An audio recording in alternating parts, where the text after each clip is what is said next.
کہہ دو کہ اے نبی صلی اللہ علیہ وسلم کہہ دو کہ کیا علم والے جو لوگ علم رکھتے ہیں اور وہ لوگ جو علم نہیں رکھتے کیا وہ برابر ہو سکتے ہیں؟ جواب ہرگز نہیں۔ اور اسی طرح اللہ تعالیٰ نے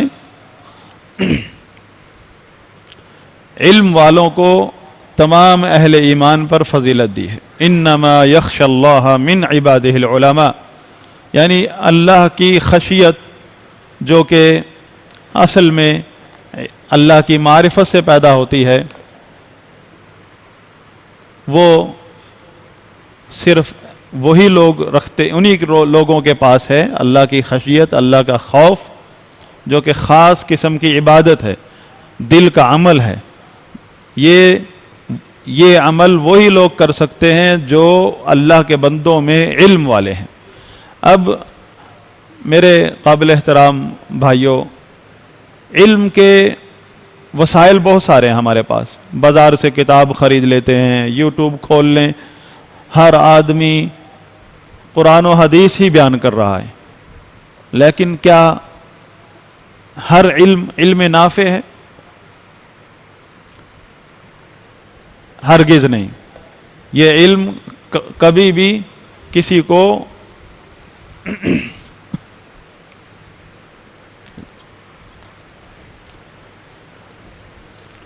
یہ علم لوگوں کو جب ہی فائدہ دے سکتا ہے جب یہ رسول اللہ صلی اللہ علیہ وسلم کے بتائے ہوئے اصولوں کے مطابق علم نافع کی تعریف میں آتا ہو۔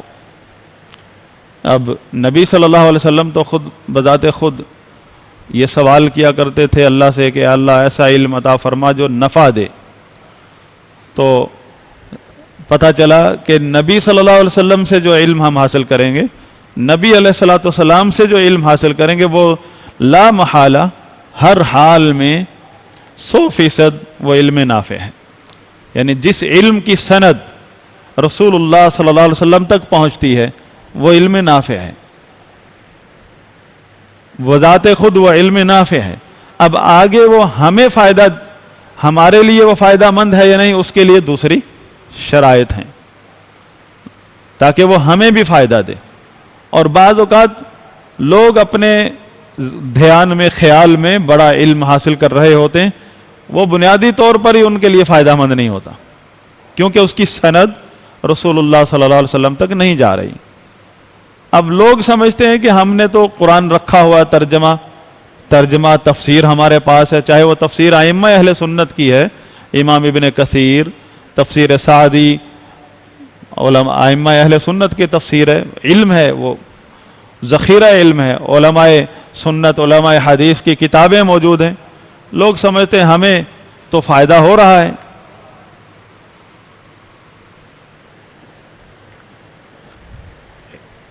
حالانکہ کتابوں کا آپ کے پاس پایا جانا، کہ وسائل کا موجود ہونا، یہ بھی اس بات کی گارنٹی نہیں ہے کہ آپ کو علم نافع نصیب ہو رہا ہے کہ نہیں، کیونکہ اس کے لیے کچھ ایسی شرائط ہیں جو آپ کے اندر پائی جانی چاہیے۔ بہرحال مختصر یہ کہ اللہ کے نبی صلی اللہ علیہ وسلم کی حدیث ہے، جسے سیدنا امیر المومنین معاویہ بن ابی سفیان رضی اللہ تعالی عنہ روایت کرتے ہیں کہ نبی علیہ الصلوۃ والسلام نے فرمایا، من یرد اللہ بہ خیرا یفقہہ فی الدین، جس شخص کے ساتھ بھی اللہ تعالی خیر کا ارادہ کر لیتا ہے۔ اب خیر لفظ جامع ہے، بہت جامع لفظ ہے، ہر قسم کی کامیابی اس کے اندر آ گئی، ہر قسم کی بھلائی، ہر قسم کا نفع، ہر قسم کا فائدہ اس کے اندر آ گیا۔ جس شخص کے ساتھ اللہ تعالیٰ خیر کا ارادہ کر لے تو وہ کہیں بھی ناکام نہیں ہوگا، لیکن اس کی نشانی کیا ہے؟ فرمایا یفقہہ فی الدین، اسے دین کے اندر تفقہ نصیب کرتا ہے، تفقہ نصیب کرتا ہے، اسے یعنی دین کی سمجھ عطا فرماتا ہے۔ اب یہ دیکھیں، دین کی سمجھ حاصل کرنا ایک الگ چیز ہے، دین کے بارے میں یعنی قرآن و حدیث کے چیپٹر ان کا علم حاصل کرنا زندگی لگ جاتی ہے آدمی کی، پھر بھی کوئی نہیں کہہ سکتا کہ میں نے پورا دین کا علم حاصل کر لیا۔ لیکن دین کا تفقہ، دین کی سمجھ، یہ چند لمحوں میں حاصل کر جاتا آدمی۔ اس کی مثال یہ ہے کہ ابھی دیکھیں، جب رسول اللہ صلی اللہ علیہ وسلم نے اسلام کی دعوت کا آغاز فرمایا، ابھی قرآن کریم نازل ہو رہا تھا اور دین اسلام کے جو احکامات ہیں ابھی مکمل بھی نہیں ہوئے تھے۔ صحابہ کرام آتے تھے رسول اللہ صلی اللہ علیہ وسلم کے پاس اسلام سمجھنے کے لیے۔ کون سی ایسی وہ کتابیں تھیں جو رسول اللہ صلی اللہ علیہ وسلم جو آگے رکھ دیتے تھے اور لوگوں کو اسلام سمجھ آ جاتا تھا، اور باپ دادا کا دین ختم چھوڑ کے فوراً اعلان کر دیتے تھے اشہد ان لا الہ الا اللہ وان محمد رسول اللہ، اور دشمنی شروع ہو جاتی تھی۔ وہ کون سی کتابیں تھیں؟ کون سا ایسا لٹریچر تھا؟ یہ سمجھنے کی بات ہے کہ دین کی سمجھ یہ سب سے بڑی نعمت ہے۔ اللہ تعالیٰ، یہ اس بات کی علامت ہے کہ اللہ تعالیٰ نے اس بندے کے ساتھ بھلائی کا ارادہ کر لیا ہے۔ اب جب اللہ تعالیٰ نے اس بندے کے ساتھ بھلائی کا ارادہ کر لیا ہے تو اب اسے دنیا میں اور آخرت میں کوئی چیز بھی ناکام نہیں کر سکتی، اور اس کی بات میں بھی برکت ہوگی، اس کے کام میں بھی برکت ہوگی، اس کے ہر وقت میں، ہر گھڑی میں برکت آ جائے گی اللہ کے فضل سے، ہر چیز میں برکت آئے گی۔ تو وہ کیا چیز ہے کہ جس سے ہمیں دین کی سمجھ نصیب ہو؟ اس کا بنیادی اصول یہ ہے کہ جو علم کا جو چشمہ ہے جو اللہ تعالیٰ نے نازل فرمایا ہے، علم کا چشمہ، وہ رسول اللہ صلی اللہ علیہ وسلم ہے۔ بذات خود رسول اللہ صلی اللہ علیہ وسلم کی ذات، آپ کے سینے پر اللہ تعالیٰ نے نور وحی کو نازل فرمایا ہے، وہ علم وحی کو آپ علیہ الصلوۃ والسلام کے سینے پر نازل فرمایا ہے۔ آپ کا سینہ اتنا وسیع ہے کہ سارے کا سارا علم جو اللہ تعالیٰ نے آسمان سے نازل فرمایا ہے وہ رسول اللہ صلی اللہ علیہ وسلم کے سینے میں محفوظ تھا۔ آپ علیہ الصلوۃ والسلام کے سینے نے اسے، اتنا وسیع سینہ ہے آپ صلی اللہ علیہ وسلم کا، اللہ تعالیٰ نے علم کے لیے اتنا وسیع بنایا ہے کہ سارا شریعت کا علم، اللہ کی معرفت، اللہ کی خشیت، اللہ کے بارے میں اور اس کے دین کے بارے میں، آخرت کے بارے میں جو کچھ بھی علم اللہ نے نازل فرمایا ہے وہ سارے کا سارا اللہ کے نبی صلی اللہ علیہ وسلم کے علم میں سما گیا۔ لیکن نبی صلی اللہ علیہ وسلم کے بعد کوئی ایسی شخصیت نہیں ہے جو سارے علم کو اٹھا لے سینے میں۔ تو اس کے لیے اللہ تعالیٰ نے صحابہ کرام کی جماعت جو لاکھ سے اوپر ہے اس کو چنا ہے، اور صحابہ کرام وہ شخصیات ہیں جن کی برابری پوری امت میں کوئی نہیں کر سکتا، چاہے بڑے سے بڑے چوٹی کے علماء ہوں تابعین کے دور کے، ایک صحابی کا مقابلہ نہیں کر سکتے، ایک صحابی کے مقام کو نہیں پا سکتے۔ ان صحابہ کرام کو اسی لیے چنا ہے، ان کی جو فقاہت ہے صحابہ کرام کی، ان کا جو تقوی ہے، ان کا جو ایمان ہے، اللہ تعالیٰ نے خود بتا دیا ہے اس کی برابری کوئی نہیں کر سکتا۔ والسابقون الاولون من المہاجرین والانصار، یہ سبقت لے جا چکے ہیں، اول سب سے پہل کی ہے انہوں نے، اللہ کی توفیق سے ان کے برابر کوئی نہیں جا سکتا۔ اب دوسروں کے لیے کیا بچا ہے؟ پوری امت اسلامیہ قیامت تک کے لیے ان کے لیے صرف یہی بچا ہے کہ وہ ان کی اتباع کریں۔ والذین اتبعوہم بإحسان، سورہ توبہ 100 نمبر آیت، کہ اور وہ لوگ جو ان کی اتباع کریں گے، حسن اتباع بالاحسان، خالی نعرے اور اندھی عقیدت میں نہیں، حقیقت میں اتباع کریں گے، جس طرح کے اتباع کرنے کا حق ہے، جو مقصد ہے اتباع کا وہ ان کے سامنے ہونا چاہیے۔ رضی اللہ عنہم ورضوا عنہ، اللہ ان سب سے راضی ہو جائے گا اور یہ ان سب کو اللہ ایسے انعامات سے نوازے گا، یہ بھی خوش ہو جائیں گے۔ اب ہماری کامیابی ہم سے پہلوں کی بھی، صحابہ کے بعد والے سے لے کر قیامت تک آنے والے مسلمانوں کی کامیابی اسی میں ہے کہ ہم رسول اللہ صلی اللہ علیہ وسلم اور صحابہ کی اتباع کو اپنا مسلک بنا لیں. ان کی برابری کا سوچنے والا بھی گمراہ ہے. برابری تو کوئی کر ہی نہیں سکتا, یہ تو اللہ تعالیٰ نے بتا دیا ہے. جو سمجھتا ہے کہ صحابہ اور عام لوگ برابر ہیں, یہ صحابی ہونا کوئی بڑی فضیلت نہیں ہے, یہی بات اس کے گمراہ ہونے کی دلیل ہے.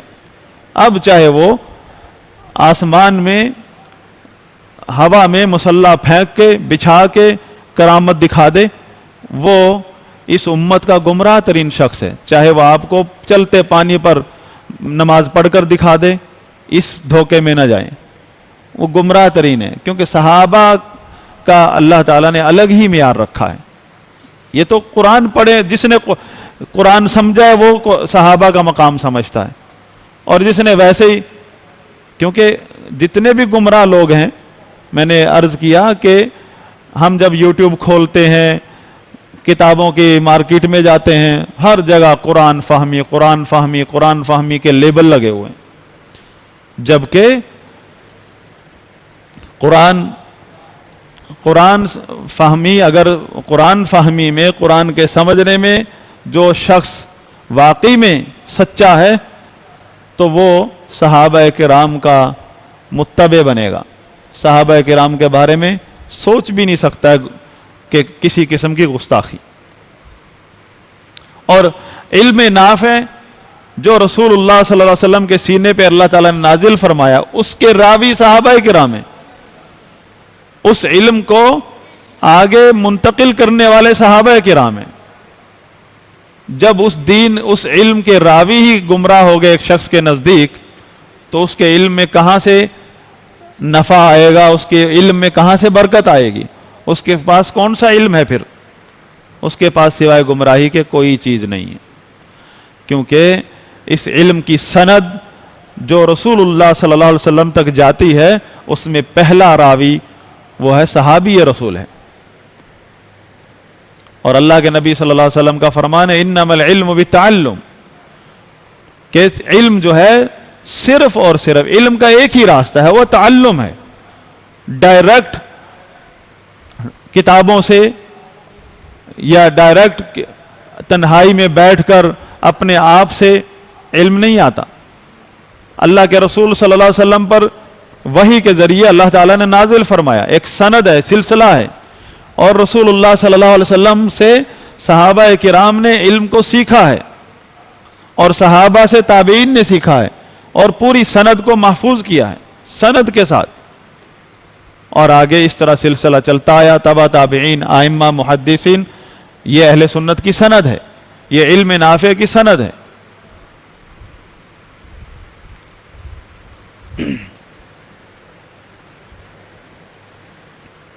تو تفقہ فی الدین, دین کی سمجھ. دیکھیں, ایک صحابی آتا ہے کسی قبیلے سے, ایک مہینہ رہتا ہے مدینے میں یا ہفتہ رہتا ہے یا تھوڑی دیر کے لیے مکہ میں ملتا ہے. آپ نے کتنے ایسے واقعہ سنے ہوں گے. اور وہ فوراً اسلام قبول کر لیتا ہے اور فوراً واپس جانے کی اجازت مانگتا ہے, فوری طور پر, یا ہفتے بعد یا مہینے بعد, اور جا کر اپنے قبیلے میں اسلام کی دعوت دیتا ہے. یا اس دور میں لشکر جاتے تھے, بڑی بڑی سلطنتوں کو اسلام کی دعوت دی نبی صلی اللہ علیہ وسلم نے, جبکہ اسلام تو احکامات تو ابھی مکمل نہیں ہوئے تھے, قرآن کریم تو ابھی مکمل نازل نہیں ہوا تھا. تو اسلام کا فہم کیسے آیا؟ وہ کون سی تعلیم تھی؟ یعنی نبی صلی اللہ علیہ وسلم ایک لمحے میں آدمی کو پورے اسلام کا تصور دے دیتے تھے صلی اللہ علیہ وسلم, اور صحابہ کرام فوراً اسلام سمجھ کر آگے اسلام کی دعوت دیتے تھے.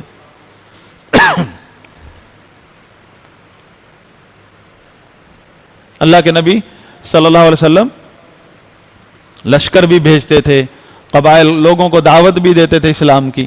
کیسے لوگ اسلام میں داخل ہوتے تھے؟ کسی نے تو نہیں کہا کوئی کتابیں قرآن دے دیں, کیونکہ نبی علیہ الصلوۃ والسلام سے ڈائریکٹ جو بات سنی صحابہ کرام نے, اس تلقی نے, اس تعلم سے جو اسلام کا فہم نصیب ہوتا ہے, وہی تفقہ فی الدین ہے.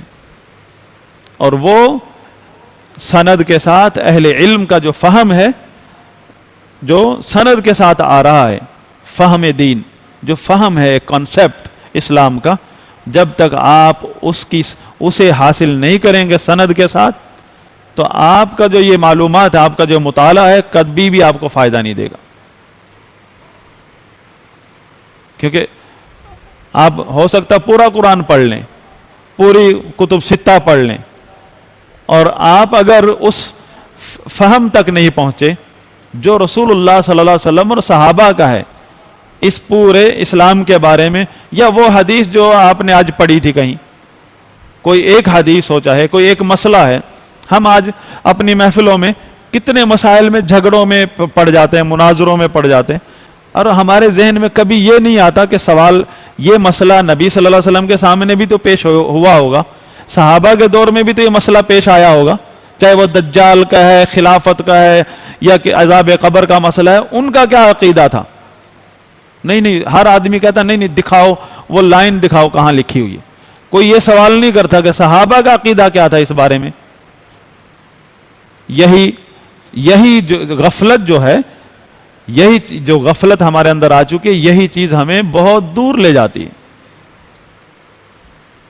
کیونکہ اب سوال یہ کہ ہم صحابہ کے بارے میں کیوں زور دیتے ہیں؟ کیونکہ اللہ تعالیٰ نے قرآن کریم میں یہ حکم دیا ہے، آمینو کما آمن الناس، ایمان اس طرح لاؤ جیسے یہ لوگ لائے ہیں، یہ صحابہ کرام. اور یہ بھی فرما دیا فَإِنْ آمَنُوا بِمِثْلِ مَا آمَنْتُمْ بِهِ فَقَدِ اهْتَدَوْا.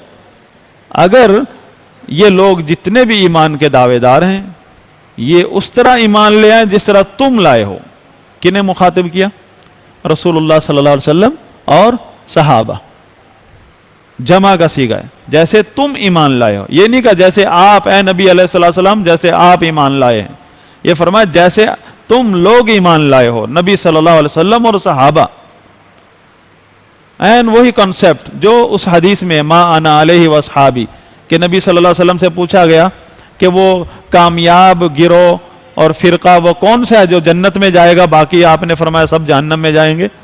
آپ صلی اللہ علیہ وسلم نے فرمایا تھا ما انا من كانت مثل ما انا علیہ اليوم واصحابی، جو لوگ بھی، جو فرقہ بھی، جو گروہ بھی، جو جماعت بھی اس طریقے پر ہوگی جس پر آج میں اور میرے صحابہ ہیں. اب قرآن میں بھی اللہ تعالیٰ یہی فہم، یہی کنسپٹ دے رہے ہیں اللہ تعالیٰ. فَإِنْ آمَنُوا بِمِثْلِ مَا آمَنْتُمْ بِهِ، جتنے بھی یہ لوگ ایمان کے دعوے دار ہیں، اگر یہ لوگ اس طرح ایمان لے آئیں جس طرح تم لوگ ایمان لائے ہو، یعنی رسول اللہ صلی اللہ علیہ وسلم اور صحابہ کرام، فَقَدْ اهْتَدَوْا، تو یہ لوگ حقیقت میں ہدایت پر آ گئے ہیں. پھر فرمایا اور اگر وَإِن تَوَلَّوْا فَإِنَّمَا هُمْ فِي شِقَاقٍ، اور اگر یہ لوگ دور ہٹ گئے، منہ پھیر گئے، انہوں نے منہ پھیر لیا، اس راستے پر نہیں آ رہے جس پر تم لوگ ہو، فَإِنَّمَا هُمْ فِي شِقَاقٍ، تو حقیقت میں نہیں ہے سوائے اس کے کہ یہ لوگ ہدایت سے بہت دور ہیں. شقاق، دوری پر ہیں، مخالفت میں ہیں، ہدایت کے مخالف راستے پر چل رہے ہیں، ہدایت پر نہیں ہے. چاہے لاکھ قرآن، ایک ہاتھ میں قرآن اور دوسرے ہاتھ میں حدیث ہو.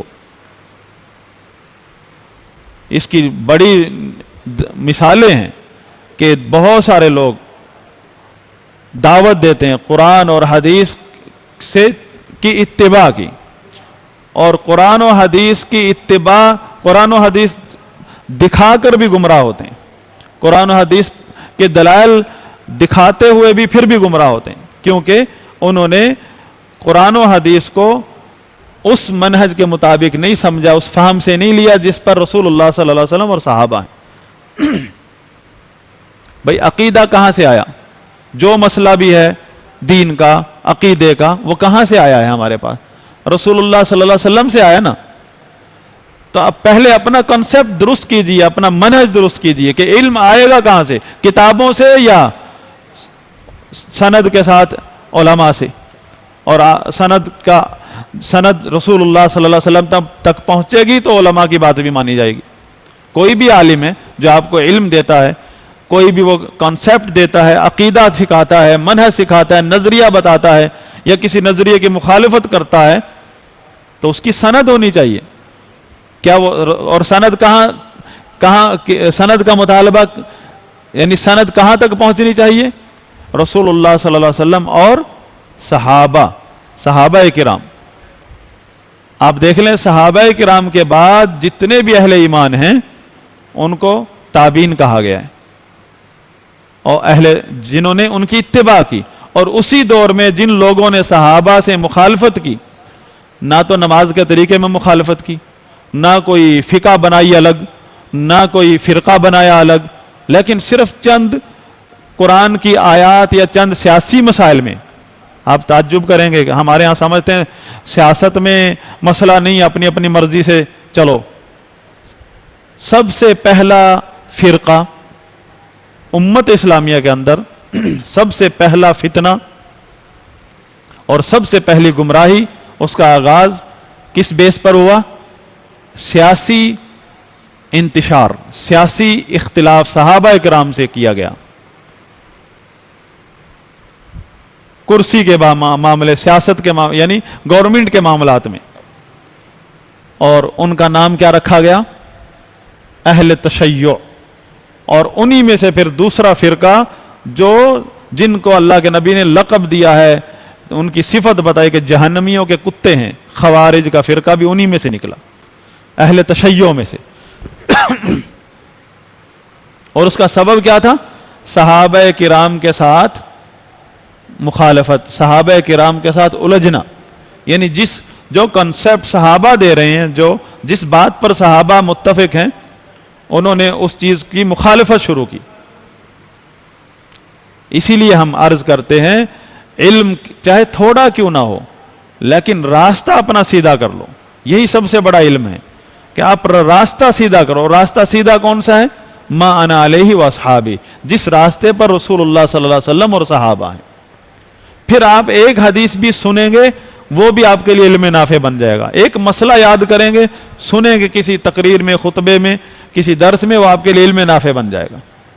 اور اگر آپ نے راستہ درست نہیں کیا، راستے کی فکر نہیں کی کہ میرا مسلک کیا ہونا چاہیے، یہ تو فکر نہیں ہے، اور معلومات کے سمندر میں غوطے کھا رہے ہیں، کبھی بھی آپ کی کشتی ساحل پر نہیں لگے گی اور ایک دن دم توڑ کر وہیں غرق ہو جائے گی. کتنا عرصہ کشتی بھٹکتی پھر سکتی ہے، آخر کار اس نے غرق ہونا ہے.